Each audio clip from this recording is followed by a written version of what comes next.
The city has strict rules these days about building sidewalks. But one Albuquerque homeowner feels the city is unfairly forcing him to add sidewalks when his neighbors don't have to. News 13's Chris McKee talked to both sides today. He's live tonight at 15th and Granite near Old Town. Chris? Dina, Jess, the homeowner who is fighting the city over these sidewalks isn't building any sort of new structure on his property, but he is facing this sidewalk build-out requirement because of a specific type of change to his property.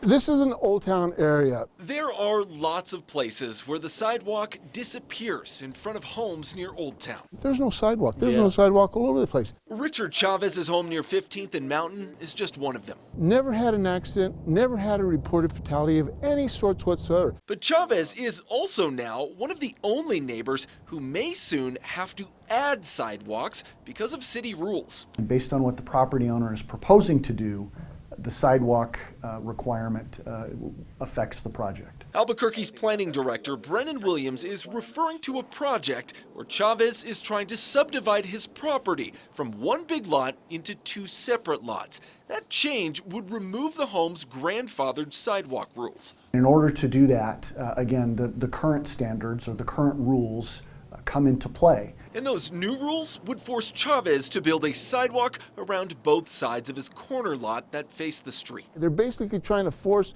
this neighborhood to look like the Northeast Heights. In order for Chavez to build out the sidewalk along here, he'd actually have to take out the fence and all of that brush growing in between it.